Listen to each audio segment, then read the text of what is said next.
말씀 봅니다. 사도행전 27장 22절에서 26절까지입니다. 한 절씩 교독합니다. 내가 너희를 권하노니 이제는 안심하라. 너희 중 아무도 생명에는 아무런 손상이 없겠고 오직 배뿐이니라.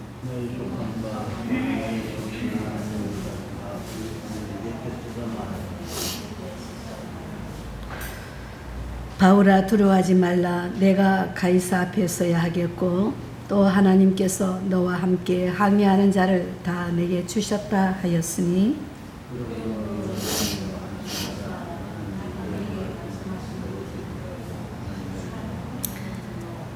같이 합니다. 그런즉 우리가 반드시 한 섬에 걸리리라 하리라. 아멘.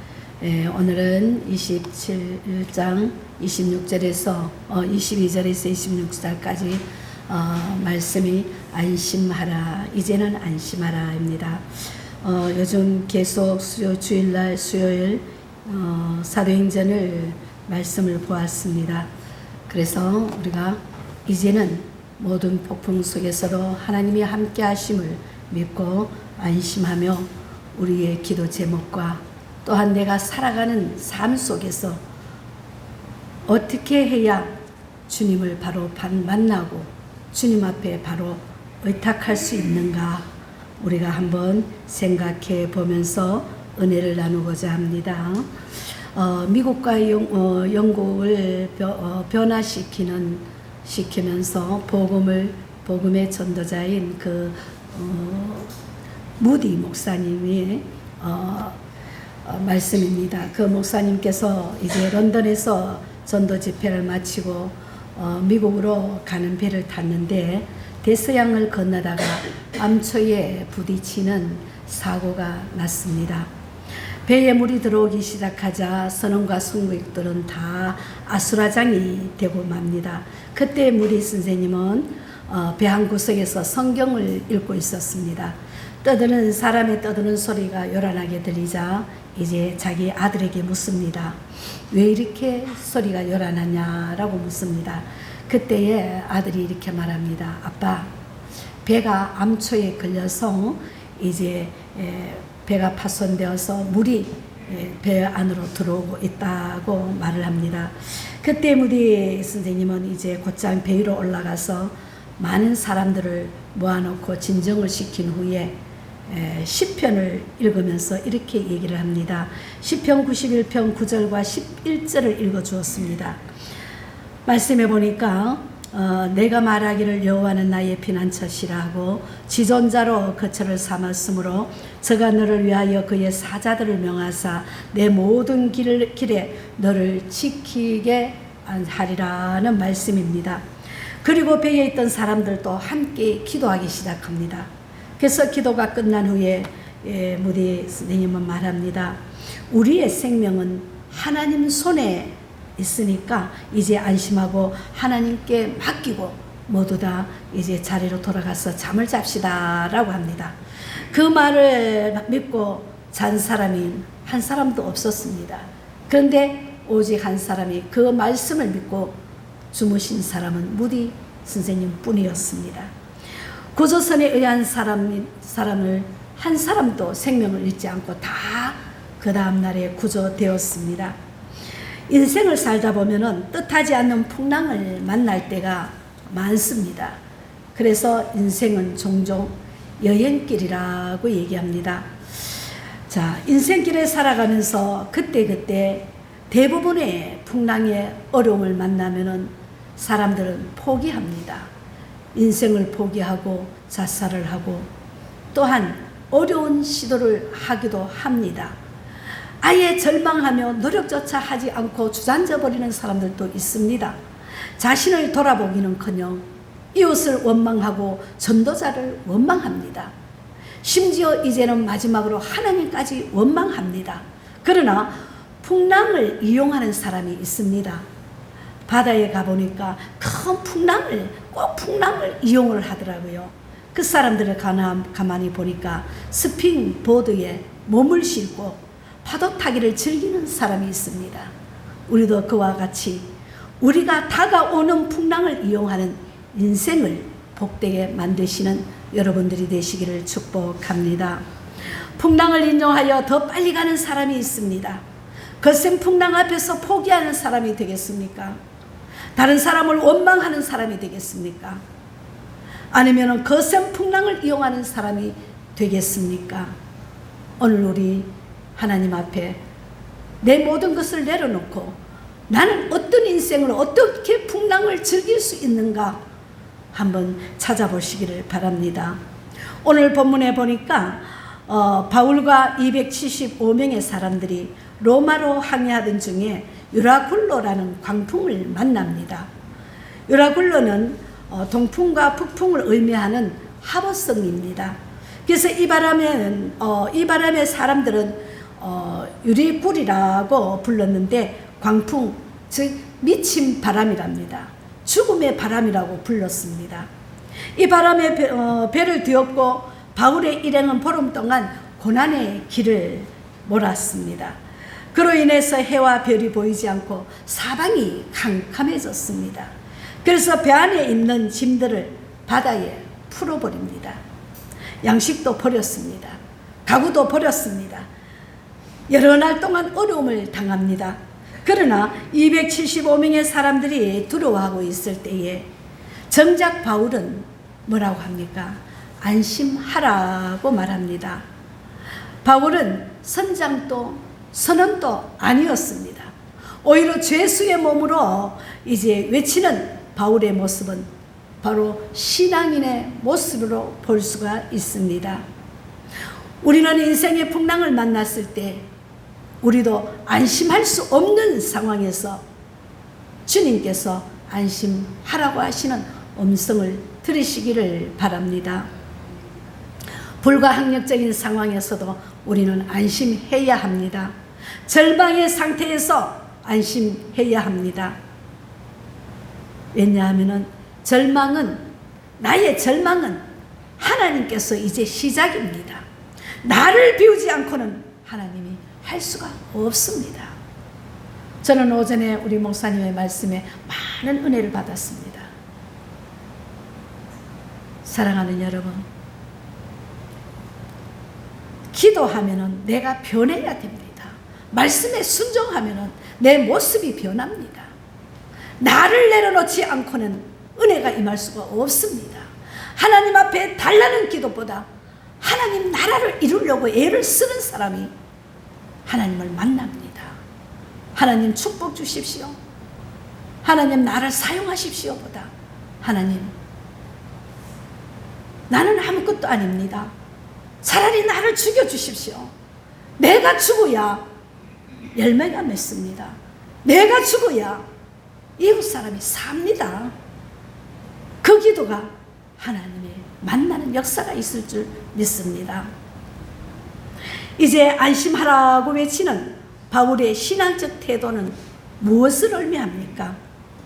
먼저 하나님께 속함을 믿기에 안심했습니다. 우리 모두가 하나님께 속한 것을 믿고 하나님의 속한 것을 믿는 자는 어려운 상황에서도 안심할 수 있기를 축복합니다.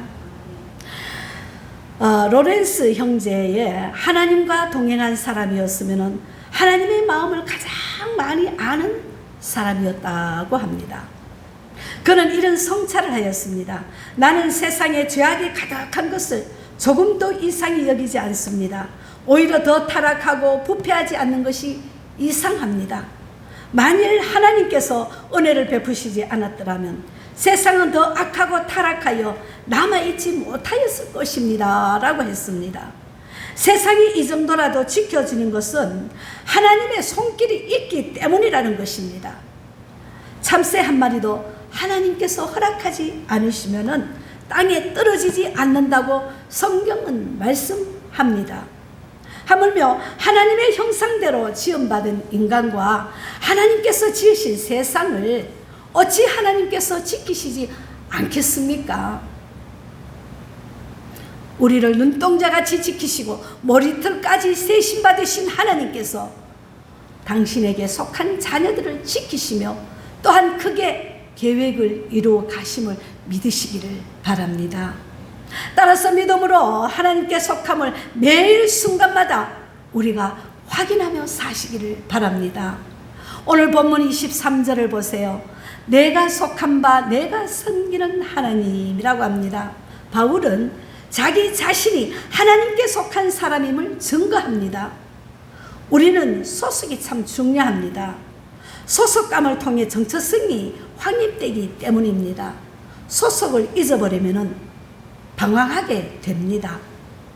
위기감으로 개인, 가정, 사회에 부정적인 영향을 미치게 됩니다.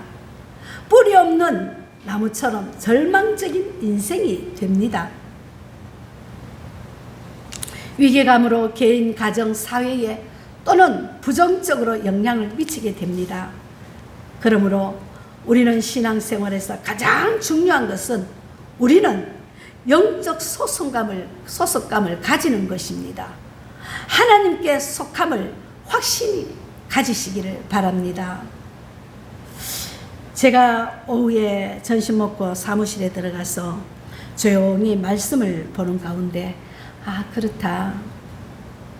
우리 교인이 몇 명 되지 않지만 그래도 밤마다 새벽마다 기도하는 성도들이 많지는 않지만 그래도 한 사람이라도 변해가는 모습을 보니까 감사하다. 하나님께서 한 생명이 천하보다 귀하다 하는 말씀이 바로 이것이구나. 사랑하는 여러분, 기도가 변하면은, 기도하게 되면은 내 자신이 변합니다. 내 모습이 변합니다. 내 생활이 변합니다. 나의 삶을 안고서는 모든 것들이 변합니다. 그래서 영적 소속감이 나는 어디에 속해 있는가 변한다는 것입니다. 마귀에 속해 있는 자는 늘 마귀와 같은 모습을 하고 살아가고 있습니다. 그러나 내 소속감이 하나님 앞에 영적에 속한 소속감은 날마다 보면 변합니다. 모습이 변합니다. 늘 남에게 평안을 줍니다. 늘 웃음을 줍니다. 늘 안식을 취할 수 있도록 누군가가 나에게 돌아와서 상담할 수 있도록 변해간다는 겁니다. 어저께 어떤 큰 교회 권사님 3분이 찾아왔습니다. 찾아와서 이 얘기를 하는 가운데 제가 그랬어요. 그러면 권사님들은 소속감이 어딥니까? 라고 물었습니다. 근데 그 권사님들이 퍼뜩 대답하시기를 나는 어느 교회의 권사입니다. 그러더라고요. 그렇습니까? 맞습니다. 그러나 그 교회의 권사님으로 속해 있으니 우리는 먼저 하나님 앞에 영적으로 하나님 앞에 소속감을 가져야 됩니다. 이러면서 대화가 나누었습니다. 누구에게나 얼마나 풍랑이 심한지 그 권사님이 이제 머리까지 아프답니다. 머리에서 그냥 빙글빙글 돌면서 누우면 그렇답니다. 그래서 제가 그랬어요.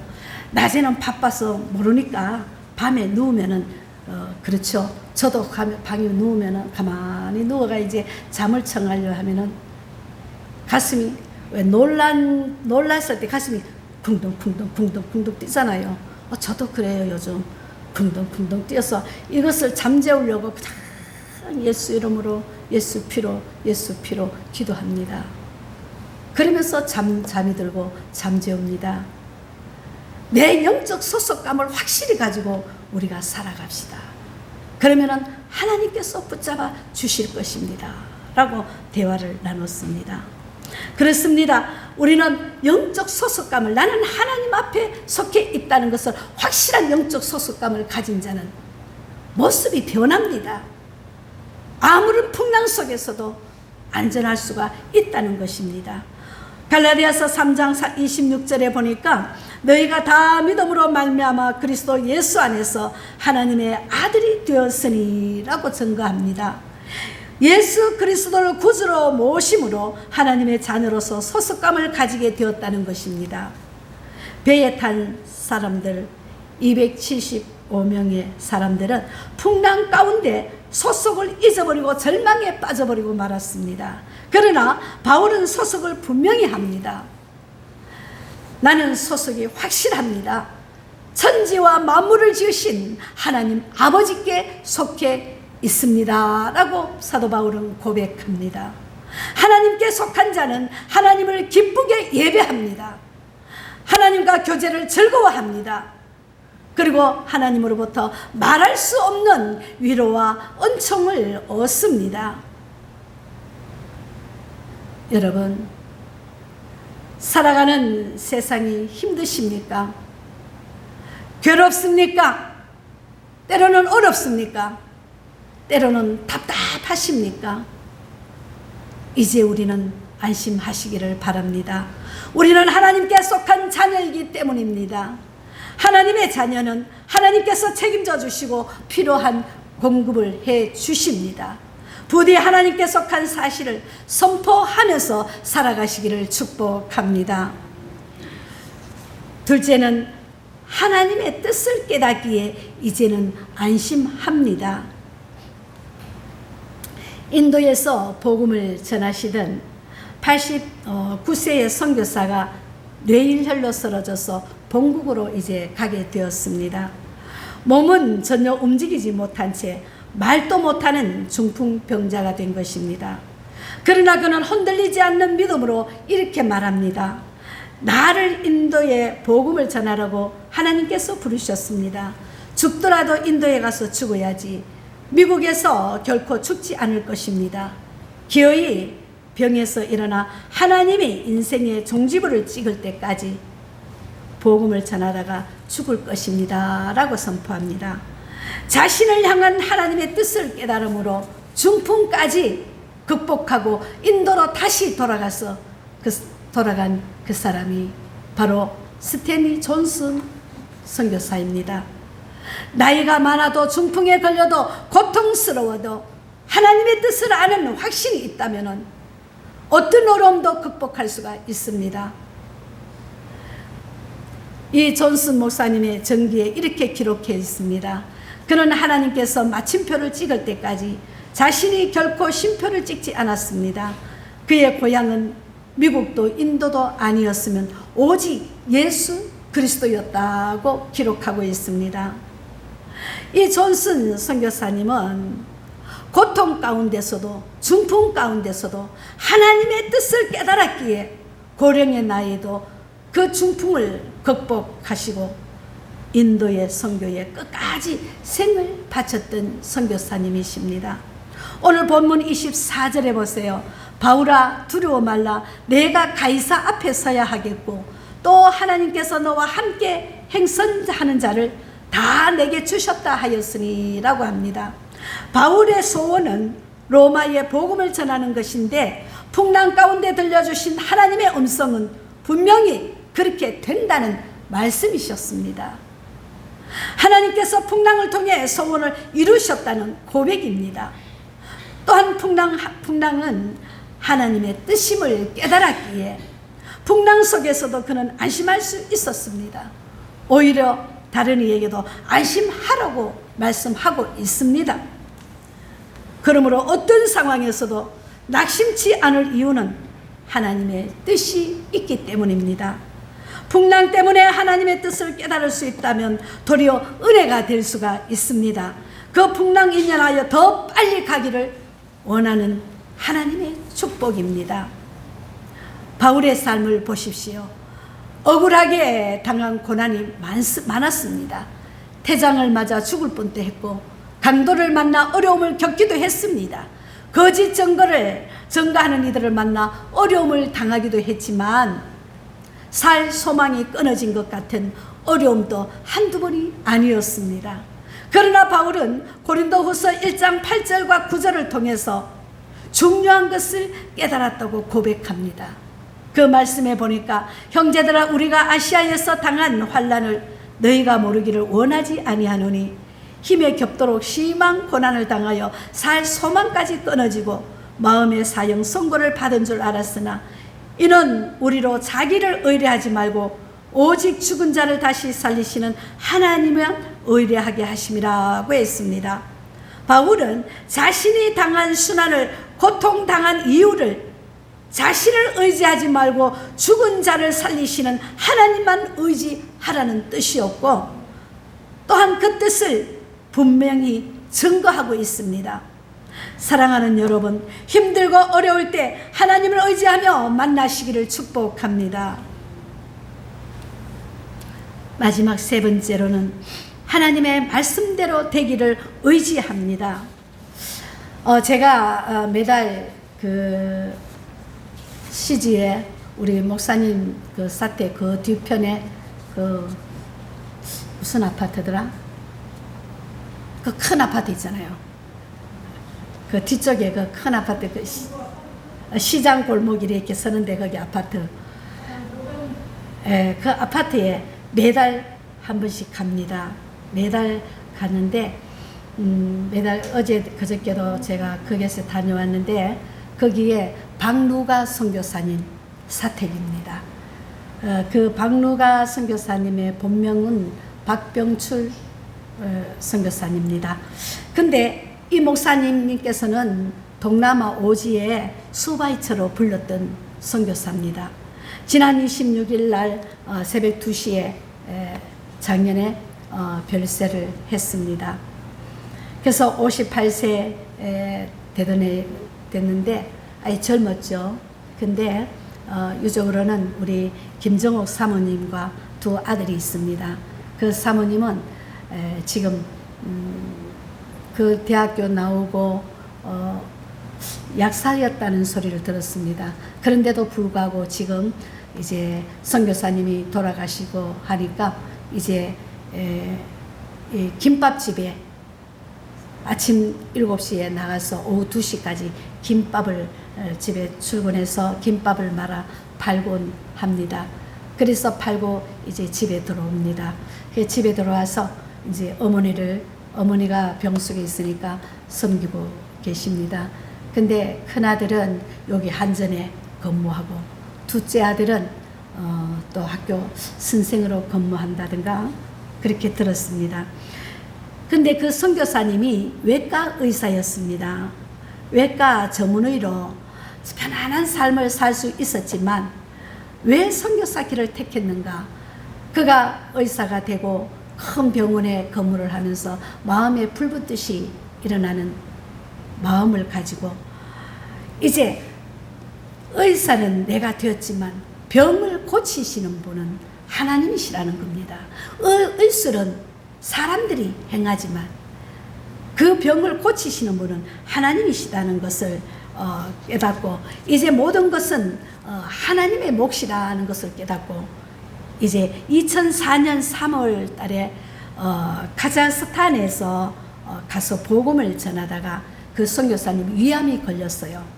위암이 걸려서, 그래 위암이 걸렸을 때에 그 목사님은 울부짖으면서 하나님 앞에 기도했답니다. 근데 사투리가 좀 유명했대요. 그러면서 울부짖어 기도를 하는데, 의학은 사람이 만든 학문이고 치료는 하나님의 작품이 아닙니까? 그러니까 하나님 나를 고쳐주셔야 내가 저 오지에 가서 하나님의 말씀대로 내 의술로 하나님 행할 때에 하나님께서 그 많은 환자들 치료해 주셔야 되지 않겠느냐고 울부짖으면서 기도를 했답니다. 기도를 했는데 하나님께서 그 기도를 들어주셔서 이제 세계로 다니면서 꼭 오지로만 찾아다녔답니다. 그런데 이제 14년 동안 하나님의 일을 하면서 할 수 있는 데까지 일을 하면서 이제 필리핀에 또 가셔갖고, 이제 필리핀에서 선교를 또 시작한 것은 1989년에 필리핀에 오지에 가서 아무도 12시간 동안 비포장 도로로 가서 아무도 차지오지 않는 그곳에서 이제 또 선교를 시작했습니다. 선교를 시작하니까 거기서 장투푸스라든가 콜레라든가 뭐 이렇게 많은 병들이 그 목사님을, 선교사님을 괴롭혔답니다. 그런데도 하나님이 나를 입거리 보내셨으니 내게 의식을 주신 것으로 하나님께서 치료하실 것이라는 그 희망을 가지고, 정말 그들이 아플 때에, 그들이 죽어갈 때에 그 선교사 눈에는 눈물을 흘렸답니다. 그 아픔이 나의 아픈 고통이 되었답니다. 그래서 날마다 그 죽어가는 환자들과 같이 눈물을 흘리면서 그렇게 생활을 했답니다. 그렇게 생활을 했는데 또한 1992년에 또 하는 그 선교사님이 췌장암이 또 걸렸어요. 그래 갖가지의 암 경험을 다 시키시더라는 겁니다. 그래서 췌장암이 걸려서 또 기도를 하면서 그 연약한 몸을 가지고 환자들을 돌보고 다녔답니다. 근데 큰 버스 한 대가 그 선교사님의 병원이고 그것이 자기의 사택이고 직장이었답니다. 그러면서 오지로만 다니면서 병원을 구경할 수 없는 곳을만 다니면서 선교를 하면서 환자들을 치료해 주셨습니다. 그렇게 치료를 하시다가 2004년도에 다시 위암이 재발을 했습니다. 근데 위암이 재발을 해서 사방의 암투성인데도 그것을 부둥켜 안고 죽어가는 자들과 같이 자기도 죽어갔답니다. 죽어가고 우는 자들과 같이 울고 배고픈 자들과 같이 울면서 치료하고 다녔답니다. 그렇게 하시다가 작년에 이제 암들이 전부 말기로 변해서 그 고통을 껴안고 필리핀에서 돌아가셨습니다. 돌아가셔서 이제 그 유해를 화장시켜서 이제 한국으로 왔어요. 왔는데 그 사모님을 매달 내가 바라보면서 사모님과 얘기하면은 참 사모님이 씩씩해요. 그래서 어떻게 그렇게 씩씩합니까? 라고 물었어요. 우리가 소원이 내 집이 천국인데 천국을 가려고 하면은 씩씩하게 살아가지 않고는 천국에 갈 수가 없답니다. 이 땅 위에서는 여행길인데 내가 돌에 부딪혀가 넘어질 때도 있고 남을 통해서 내가 두들겨 맞을 때도 있고 또 이웃을 통해서 내가 누명을 쓸 때도 있지만 그러나 내 고향은 내 목적지는 하늘나라이기 때문에 하늘나라 그 나라를 소원하면서 가기를 점점 달려간다는 겁니다. 얼마나 아름다운 고백입니까? 그런데요, 누가 선교에 작년부터 저한테 그 선교사님한테 후원을 해달라 그러는데 제가 후원을 안 합니다. 근데 내 나름대로 뭐가 있습니다. 그래서 후원을 안 해주고 있어요. 그래서 후원을 하고 선교회 들어라는데도 안 갔어요. 근데 이제 다음 토요일 날인가 그 예배를 드린다. 선교사님 1주년 예배를 드린다고 그래요. 돌아가신데 1주년이 뭐 필요하고 2주년이 뭐 필요합니까? 근데 참 훌륭한 목사님인데, 근데 그 사모님은요, 목사님 계실 때도 사모님은 목사님 뒷바라지 한다고 나 여기서 돈을 벌어갖고 외국에 또 목사님 뒷바라지 하고 이렇게 선교 헌금을 만들어서 뒷바라지를 하고 그래 했는데도 사모님은 이름도 빛도 없더라고요. 지금 그래 어느 교회 나가시는데 CG에 어느 교회 나가시는데 그 교회에서 사모님한테 사모라 소리 절대 안 하고 집사님하고 사람들 번쩍만척하고 지나간대요. 선교사님 계실 때는 막 사모님 하고 그러는데 선교사님 돌아가시니까 번쩍만척 한대요. 그래서 아무 소리 안 하고 그냥 예배만 드리고 집에 온답니다. 그런데 선교회에서도 똑같아요. 사랑하는 여러분, 우리는 하늘에 속한 시민권자입니다. 서로 사랑하고 이 땅 위에서 사랑을 다해도 하나님 사랑이 못 미칩니다. 그 사랑을 받아 누리려면 내가 비워야 합니다. 내가 사랑을 먼저 해야 합니다.